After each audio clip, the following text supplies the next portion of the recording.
आज इस वीडियो में 12th का सिलेबस हम स्टार्ट करने जा रहे हैं चैप्टर 1 से, जो कि आपका इलेक्ट्रोस्टैटिक्स है।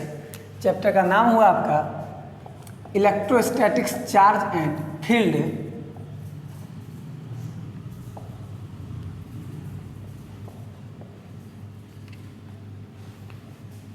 जैसा कि आप जानते होइएगा, इलेक्ट्रिसिटी फिजिक्स का ब्रांच है और इलेक्ट्रिसिटी को भी हम लोग दो पार्ट में बांट के पढ़ते हैं।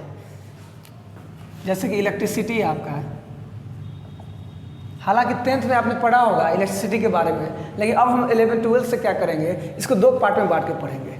पहला ब्रांच आपका है इलेक्ट्रोस्टैटिक्स, जिसके तहत चैप्टर 1 और चैप्टर 2 आ जाता है। दूसरा ब्रांच आपका है करंट इलेक्ट्रिसिटी।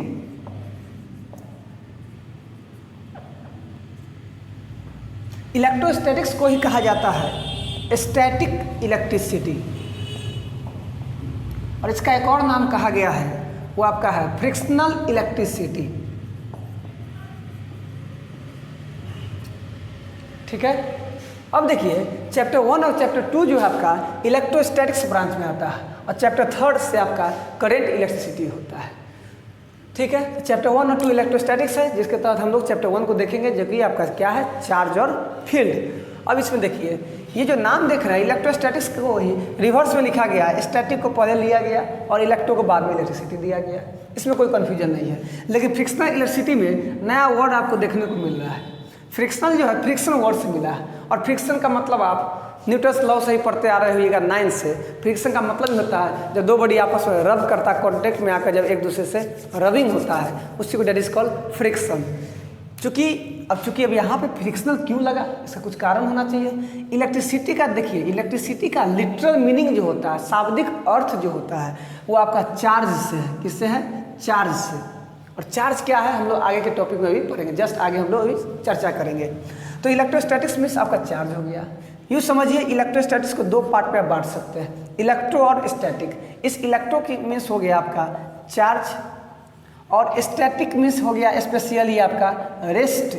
स्टैटिक का मतलब ही होता है रेस्ट। रेस्ट का मतलब कोई बॉडी यदि रेस्ट में, तो अब यहाँ बॉडी है कि क्या है, सो समझ लीजिए। इलेक्ट्रो मीन्स चार्ज हो गया, स्टैटिक मीन्स रेस्ट हो गया। यानी चार्ज को हम लोग रेस्ट में रख के पढ़ेंगे। यानी ऐसा फिजिक्स का ऐसा ब्रांच जिसमें आप चार्ज को रेस्ट में रख के पढ़ते हैं, उसी ब्रांच को क्या कहते हैं, इलेक्ट्रोस्टैटिक्स कहते हैं। That is it is the branch of electricity which deals about charge, only charge in what state, in rest. भौतिक का वह भाषा जिसके तहत आप चार्ज के बारे में पढ़ते हैं, लेकिन चार्ज को रेस्ट में रखकर, मोशन में नहीं बल्कि रेस्ट में रखकर। इसी का नाम स्टैटिक इलेक्ट्रिसिटी था। और फ्रिक्शन क्यों पड़ा, क्योंकि ये जो चार्ज आपका है, दो बॉडी को फ्रिक्शन करने के कारण प्रोड्यूस होता है। चार्ज का प्रोडक्शन जो होता है, दो बॉडी को आपस में फ्रिक्शन करने के कारण प्रोड्यूस होता है, इसलिए इसे फ्रिक्शनल इलेक्ट्रिसिटी भी कहा गया है। कोई डाउट? आगे हम लोग बढ़ते हैं। अब बात होगी करंट इलेक्ट्रिसिटी पे किया जाए। यदि करंट इलेक्ट्रिसिटी पे, तो करंट का मतलब आप 10th में आपने पढ़ा होगा। Current means flow of electron, flow of charge. Flow करने का मतलब चार्ज आपका मोशन में, रेस्ट में नहीं रहा। रेस्ट यहाँ था, स्टैटिक यहाँ था, यहाँ स्टैटिक नहीं है, यहाँ करंट है। करंट मीन्स चार्ज आपका मोशन कर रहा है। यानी कि वैसा ब्रांच, फिजिक्स का ऐसा ब्रांच या इलेक्ट्रिसिटी का वैसा ब्रांच जिसमें आप चार्ज को मोशन में रख के पढ़ते हैं, उसको करंट इलेक्ट्रिसिटी कहते हैं। क्लियर है? स्पष्ट बात है। इसमें आप चार्ज को रेस्ट में रख के पढ़ेंगे, इसमें चार्ज को आप मोशन में रख के पढ़िएगा। बस इतना ही सा डिफरेंस है ना। अब देखिए, तो हम लोग इलेक्ट्रोस्टैटिक्स समझ गए, करंट इलेक्ट्रिसिटी समझ गए। अब हम लोग अपने चैप्टर पे आते हैं, जो कि क्या है, चार्ज और फील्ड। तो फर्स्ट चैप्टर को हम लोग दो पार्ट में बांट के पढ़ते हैं, जो क्या आपका, पहला आपका है चार्ज, दूसरा आपका फील्ड। पहले आज हम फर्स्ट पार्ट को आज हम स्टार्ट करने जा रहे हैं, जो कि क्या है, चार्ज है। स्क्रीनशॉट लेना चाहते हैं तो आप लोग ले लीजिए।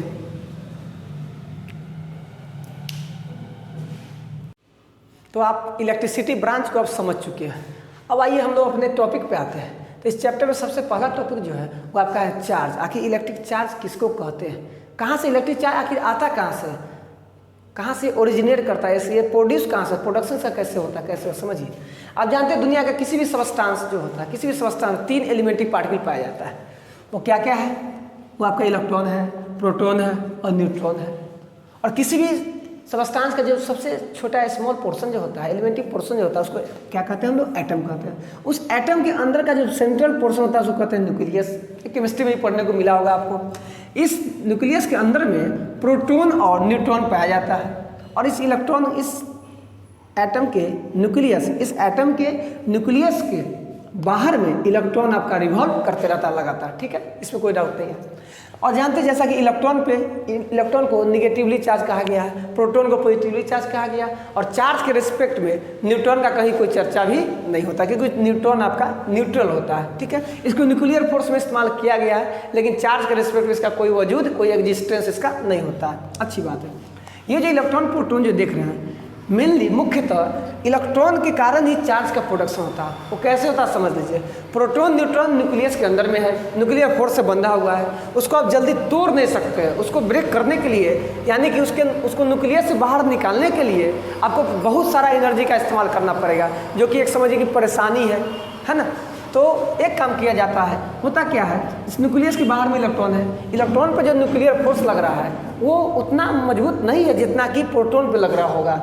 इसलिए होता क्या है, अगर कोई दो बॉडी जब आपस में रब होता है, फ्रिक्शन किया जाता है, तो दोनों बॉडी में से जिस बॉडी का इलेक्ट्रॉन का फोर्स जो है, इलेक्ट्रॉन पे जब फोर्स लग रहा है न्यूक्लियस के द्वारा जिस बॉडी में कमजोर पड़ेगा, यानी कि समझ लीजिए बॉडी ए यदि ये है, ये बॉडी बी है, इसका इलेक्ट्रॉन जो इसके न्यूक्लियस के बाहर जो इलेक्ट्रॉन है और इसके न्यूक्लियस और इलेक्ट्रॉन के बीच का जो फोर्स का बॉन्डिंग है और इसके बीच का जो फोर्स का बॉन्डिंग है, अगर मान लीजिए इस इलेक्ट्रॉन न्यूक्लियस के बीच का फोर्स कमजोर पड़ गया बी के तुलना में, तो ए वाले का इलेक्ट्रॉन क्या होगा, कुछ टूटकर बी में ट्रांसफर हो जाएगा, इलेक्ट्रॉन का यहाँ पर ट्रांसफर हो जाएगा। अगर मान लेते इसमें 50 प्रोटॉन था और 50 इलेक्ट्रॉन था, प्रोटॉन तक खैर नहीं घिसकेगा, किधर भी नहीं जा सकता, ना इधर जाएगा ना उधर, ना यानी कि न टूट सकता ना इसमें से ले सकता। जब इसमें टूटेगा ही नहीं तो इसमें कैसे आएगा, है ना, क्योंकि वो न्यूक्लियर फोर्स से बंधा हुआ है, बहुत सारा एनर्जी चाहिए, it is too much energy needed to break the proton from the nucleus, ठीक है। न्यूक्लियस से तोड़ने के लिए, इसको प्रोटॉन को तोड़ने के लिए बहुत सारा एनर्जी चाहिए, जो कि एक परेशानी है। इसलिए होता क्या है, इलेक्ट्रॉन जल्दी से टूट जाता है, इलेक्ट्रॉन का ट्रांसफर हो जाता है। जिस बॉडी में इलेक्ट्रॉन कमजोर पड़ेगा न्यूक्लियर बॉन्डिंग के साथ, न्यूक्लियर फोर्स के साथ, वहाँ से इलेक्ट्रॉन टूटेगा और जो जिसके साथ आप रब कर रहे हैं, फ्रिक्शन कर रहे हैं, उसमें ट्रांसफर हो जाएगा, ठीक है। अब क्या होगा, मान लीजिए 50 इलेक्ट्रॉन था, 50 प्रोटॉन था, इसमें अगर मान लेते 20 प्रोटॉन था और 20 इलेक्ट्रॉन था, जितना संख्या में इलेक्ट्रॉन होता है उतना ही संख्या में प्रोटॉन होता है, आप शुरू से पढ़ते आ रहे हैं। तो हुआ क्या, अगर मान लीजिए 5 इलेक्ट्रॉन मान लिया जाए, 5 को एज एग्जाम्पल लेते हैं, 5 इलेक्ट्रॉन यदि ट्रांसफर हुआ बी में, तो अब बी का इलेक्ट्रॉन कितना होगा देखिए, तो 20 में 5 यदि ऐड करते हैं कितना आ जाएगा आपका, 25 आ जाएगा, है ना। अब देखिए, अब प्रोटॉन तो खैर जितना था उतना ही फिक्स रहा, न घटा न बढ़ा, क्योंकि प्रोटॉन का तो ट्रांसफर हो नहीं रहा है, क्योंकि प्रोटॉन न्यूक्लियस के अंदर है, न्यूक्लियर फोर्स बंधा हुआ है, और दुनिया का पूरे ब्रह्मांड का सबसे स्ट्रॉन्ग फोर्स कौन सा, तो न्यूक्लियर फोर्स, और इलेक्ट्रॉन पे कमजोर सा फोर्स पड़ गया, इसलिए इलेक्ट्रॉन का यहाँ ब्रेकअप हुआ, ब्रेक टूटा आपका, ये ट्रांसफर हो गया।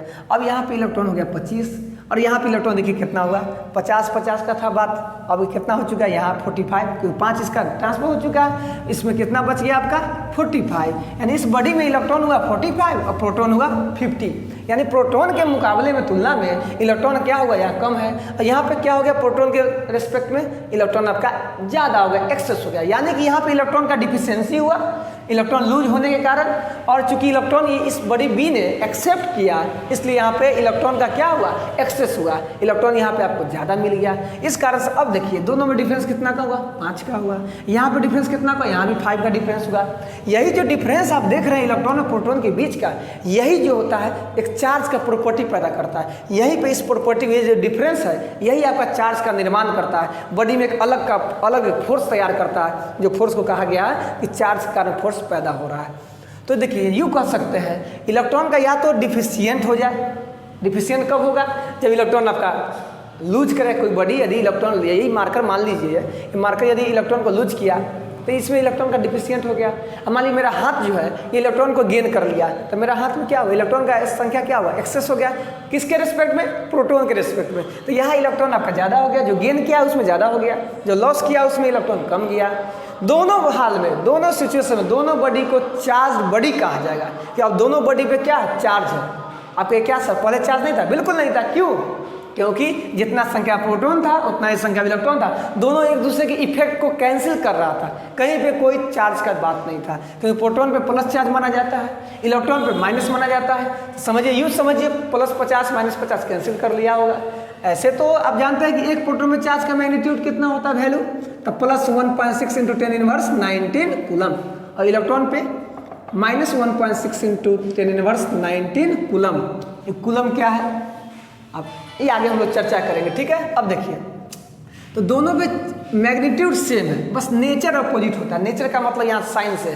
साइंस और फिजिक्स में नेचर कहीं पे अगर कहा जा रहा है, आप समझ जाइएगा कि नेचर का मतलब यहाँ साइन भी हो सकता है, या नेचर का मतलब ये भी होता है कि किस चीज़ का वो बना हुआ है। मान लीजिए जैसे तार का बात करते हैं, कंडक्टर का बात करते हैं, वहाँ ये होता है कि तार आखिर किस चीज़ का बना हुआ है, कॉपर का, एल्युमिनियम का। तो कहते हैं वहाँ पर क्या, ये कॉपर का, ये एल्युमिनियम का है, ये दोनों का नेचर अलग अलग है।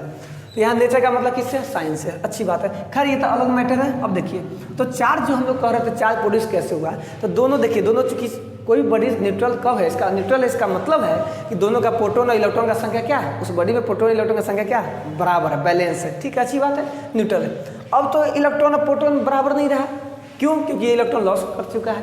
तब इसमें क्या होगा, इलेक्ट्रॉन का डिफिशिएंट हो गया, इसमें इलेक्ट्रॉन का एक्सेस हो गया, ज़्यादा हो गया प्रोटॉन के मुकाबले में। दोनों केस में क्या होगा, बॉडी अब आपका चार्ज कहलाएगा।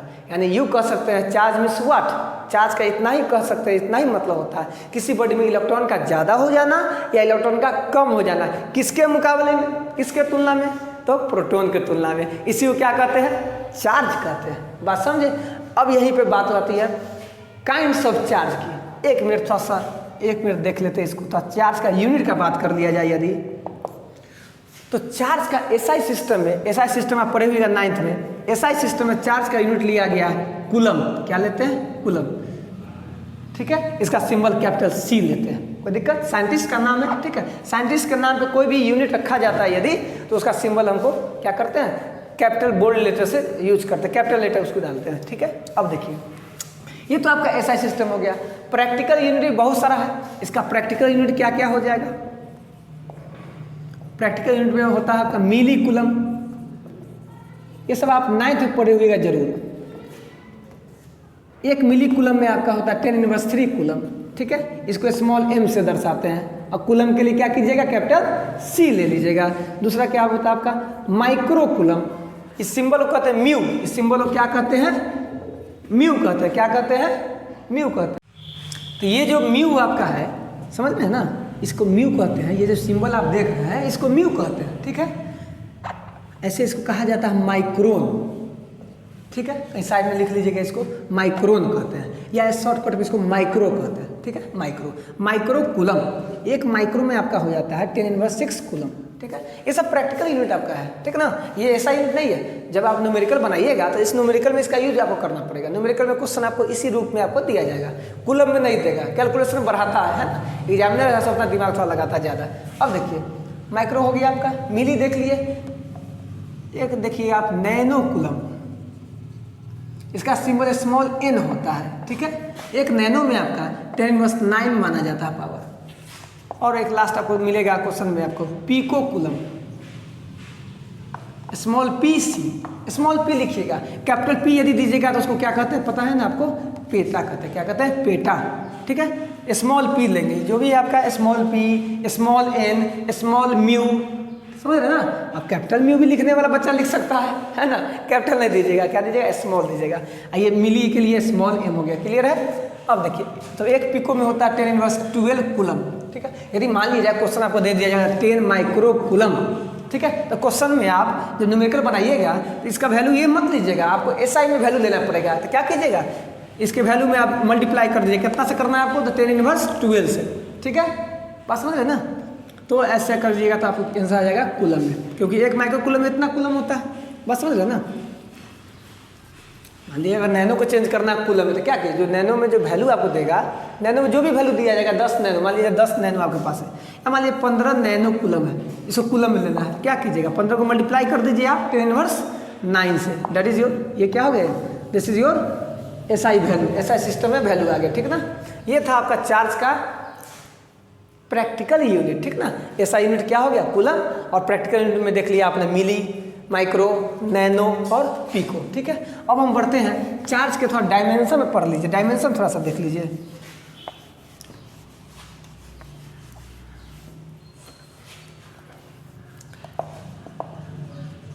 डायमेंशन तो खैर आप 11th में निकालना सीखे होइएगा, खैर देख लिए थोड़ा सा हम यहाँ पे डिस्कस कर देते हैं। तो चूंकि चार्ज का डायमेंशन निकला, जिस किसी फिजिकल क्वांटिटी का डायमेंशन निकालते हैं पहले उसको क्या करते हैं, पहले उसका फॉर्मूला लिखते हैं ना। तो चार्ज का फॉर्मूला जो देख रहे हैं आप, चार्ज का फॉर्मूला आखिर कहाँ से लाएंगे, तो करंट के फॉर्मूला से। क्या होता है, current equals to what, charge by time. तो चार्ज बराबर क्या हो जाएगा, करंट गुने टाइम, ठीक है ना। करंट के लिए आप देखिए चार्ज का फॉर्मूला आपके पास है। अब क्या कीजिए, इस फॉर्मूला में इस सब का सारे क्वांटिटी का क्या कि दोनों क्वांटिटी का आप डायमेंशन यूज कर लीजिए, जो भी कैलकुलेशन करके आपको मिलेगा वो चार्ज का डायमेंशन बन जाएगा। करंट का डायमेंशन क्या होता है, तो एम्पियर लेते हैं, कैपिटल ए से सिंबलाइज करते हैं। टाइम के लिए क्या लेते हैं, कैपिटल टी। चार्ज का डायमेंशन क्या हो गया आपका, ए टी। अगर पावर इसमें नहीं है तो पावर इसका कितना है, नहीं है तो +1 है। ये तो सामान्य कॉमन बात है, ठीक है। अब देखिए, तो चार्ज का आपने एसआई यूनिट देख लिया, चार्ज का प्रैक्टिकल यूनिट देख लिया, और ये चार्ज का डायमेंशन हो गया। अब कहिए चार्ज आपका फिजिकल क्वांटिटी है, तो फिजिकल क्वांटिटी का भी 2 काइंड्स होता है, क्या क्या, स्केलर और वेक्टर। तो चार्ज क्या होगा, चार्ज को आप स्केलर क्वांटिटी में रखिए, वेक्टर नहीं कहिएगा, ठीक है। क्योंकि चार्ज जो एक प्रॉपर्टी है, कैसा प्रॉपर्टी है, तो इलेक्ट्रॉन का डिफिशिएंट होना या इलेक्ट्रॉन का एक्सेस होना, है ना। जैसे एक्सेस ऑफ इलेक्ट्रॉन क्या कहलाया, एक्सेस ऑफ इलेक्ट्रॉन, यदि किसी बॉडी में इलेक्ट्रॉन ज़्यादा हो गया तो क्या हो गया, निगेटिवली चार्ज बॉडी हो गया। बॉडी पे क्या चार्ज तो हो गया, लेकिन कैसा चार्ज कहेंगे, निगेटिव चार्ज, क्योंकि इलेक्ट्रॉन पे निगेटिव चार्ज होता है ना। और निगेटिव चार्ज का संख्या उसमें ज़्यादा हो गया इलेक्ट्रॉन ज़्यादा होने से, इसलिए बॉडी का निगेटिवली चार्ज हो गया। इलेक्ट्रॉन जिसमें लॉस कर गया, इलेक्ट्रॉन जिसमें डिफिशिएंट हो गया, कम गया, इसका मतलब निगेटिव चार्ज कम गया। तो क्या ज़्यादा होगा, प्रोटॉन उसमें ज़्यादा होगा, प्रोटॉन मीन्स प्लस, इसका मतलब बॉडी पॉजिटिवली चार्ज हो गया। यानी कि निगेटिवली चार्ज बॉडी कब कहिएगा बॉडी को, जब उसमें इलेक्ट्रॉन ज़्यादा होगा। Excess of electron, no, excess of electron is called negative charge and deficient of electron, electron का जो कमी है, इलेक्ट्रॉन का जो अभाव है, कमी होता है, उसी कमी को क्या कहते हैं, पॉजिटिव चार्ज कहते हैं। खैर वो चार्ज के काइंड्स में हम आपको लिखवा देंगे और डिफिनेशन आपको हम बता देंगे, ठीक है। अभी फिलहाल इतना ही जानिए, चार्ज क्या था आपने समझ लिया, चार्ज का एसआई यूनिट देख लिया आपने, चार्ज का प्रैक्टिकल यूनिट आपने देखा, ठीक है। चार्ज का काइंड्स जो है अगले नेक्स्ट वीडियो में हम लोग आप डिस्कस करेंगे, ठीक है। उसके बाद चार्जिंग बाय इंडक्शन, ये जो टॉपिक आपका है इसी चैप्टर के तहत है, उसको भी हम लोग नेक्स्ट वीडियो में डिस्कस करेंगे, ठीक है।